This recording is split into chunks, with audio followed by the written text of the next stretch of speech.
Can't tell you how much I appreciate it, though. Thank you. Absolutely. We love you guys. It was, but it was a great year. Fans came out, supported the team, and obviously we always wish there's a little more wins than losses. But you know what? At the end of the day, the great experience at Duncan Park is all that matters. Yeah. And they did. It was a great year. I loved everything you did. The bananas were great. The That's Home right. Run Derby X was great. Thank you so much, sir. Excellent. Yeah. So many different Home Run Derby X with that was awesome. That was fantastic. A lot of fun.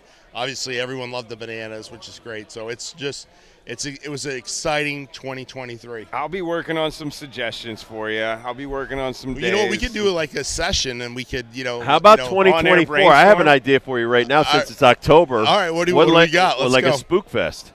Why don't you do some kind of horror thing at the stadium? Scare the crap out of people. We don't. Because we're in the business of putting smiles on people's faces. Right, people like to be scared too, Tim. Yeah, I have a scary stories I'll have to tell you sometime off the air.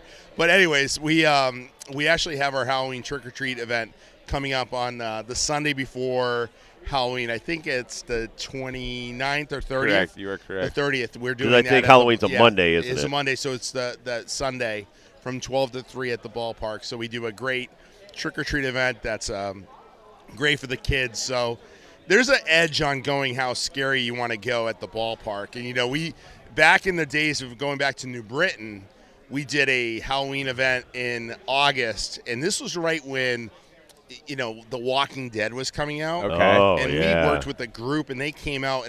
And someone didn't plan this. I don't always like to share our failures, but someone didn't plan this right. So it was like kids night at the ballpark and also zombie night at the ballpark. So literally they had zombies outside the ballpark as kids are walking up, like crying, screaming, giving them so nightmares, much that we had to like tell the zombies to stop. You guys have to go home. You're too good at your job. That's great. Oh, yeah. That's right up your alley, Dibs. So. You need to hire this zombie. Dude, troop. I'm telling you, if you go to some of the places around here, like Lake Compounds, does a really they do a great nice job. But you have to have an age level. You know, like 12 and over. Restall not learned 12 that, and under. yeah. Oh, yeah. Well, Tim so Trial and error. You Trial could and do error. like a baseball motif where it's scary, not zombies, but maybe scary baseball guys. Zombie ball.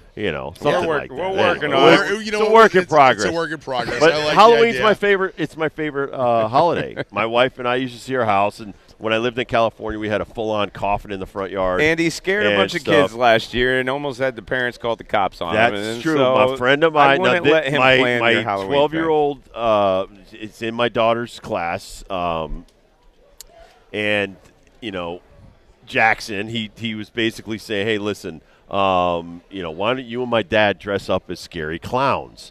And we'll do like a Halloween, like an Easter egg hunt and stuff. And, Golden Ticket was in like a Hershey bar or whatever. That was how we got the kids to run around the backyard. And then all of a sudden we popped out and scared the bejesus out of them. Chainsaws. I had a pants. fake machete. And some of the Just- parents were quite there's irate with us. There's a to tell you. line, and Dibs never You stays think, on. hold on. his side. He always goes Was it a over. gas-powered chainsaw? It was. But that All right, was. there might be a line. Listen, my friend Lee, he didn't have a chain on it and stuff, and it was his no son's chain. idea. So, but it's so hard. it's all good. I understand because now it's hard to top that. Because It is now hard to top. the party at their house, everybody expects to be scared. Yeah, well, So it's- maybe getting the special effects this year. You could get maybe on. That's what I'm telling you. So when I know. lived in California, we lived on the same block as the guy that used to do like Hellboy and all these other movies, scary movies like that and stuff like that. And he would hire people. He dug graves in his front yard. He hired people to crawl out of them Again, and there's scare a people. line. But again, when you're tastefully doing it, we weren't distastefully doing it. We weren't touching anybody. We weren't like running after them and things like that. But people like to come down that street. At So- one point, when you're digging up your front lawn, I know, and exactly. You're like, do you call the 1-800, call before you 811. dig? No. First you call 811 before you dig. I'm sure. Okay. 2 days before you dig, you call 811 so you Yep. don't hit a power line or something. Yep. Especially in California, you don't want to, the whole course. valley Simi Valley would have been without power. But no, I mean, listen, this guy's a big-time director. In the neighborhood that I was living in, everybody had to top everybody. We have a bunch of toppers that lived out there. I'm just saying I respect the fact that every year Yardgoats almost outdo themselves. You guys are amazing at looking forward and keeping things interesting. Thank you. We try. We're not going to be. It's kind of hard to get to be bigger than the Bananas next year. Oh yeah, it's every year. It's like, all right, so it was a great year. We did great things. How do we make it better? That's right. We have great staff that does a great job. It makes my life a lot easier. And then we just, we're not afraid to, it's a team. So if someone has an idea and we can all get behind it, we all support it, and that's what it comes down to. All right, so you had the bouncing pickles that you found out that was a law in the state. So who's on your research department that digs up this stuff?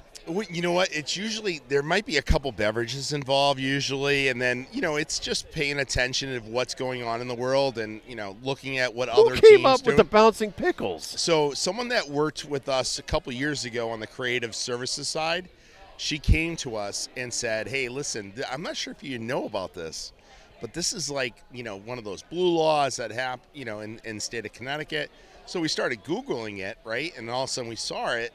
And we said, okay, so let's do it. And eventually it got through legal and got all approved from Major League Baseball, and that was something we did. So I want to brag on your staff in particular and the way that you manage them as well, because I feel like at Yardgoats, at Duncan, there is no bad idea. Like, you can throw it at the wall and we'll see if it sticks.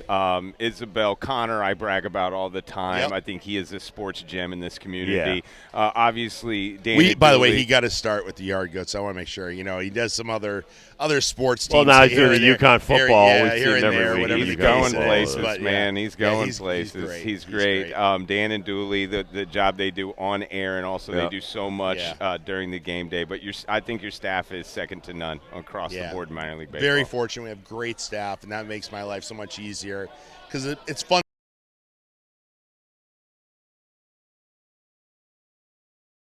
Smiles on people's faces, and literally that's the mantra that we use with all our different things that we do here. So from the crazy wacky food to how do you buy a ticket to where do you park your car, all those experiences, like that's why we're partners with Laz Parking. They're so important because you think about it, you got to park your car when you come to the ballpark, and having a partner like Laz Parking and being here today to support them with their charities is so important. All right, just as we let you go, we have to take a break here. Zombie goats. Just kind of let that marinate a little bit. Sounds good. That's pretty good. They're little furry animals, little scary, not scary.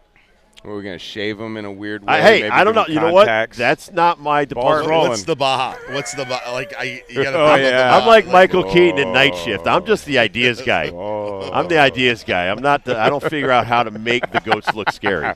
There you go. Zombie goats. Work on that. Tim. Zombie goats. It is. All right. Tim Restall, president of the Yardgoats. We appreciate it. We'll be right back with the Rob Dibble Show live from the Laz Charity Golf Foundation tournament here at Tunxis. 97.9 ESPN.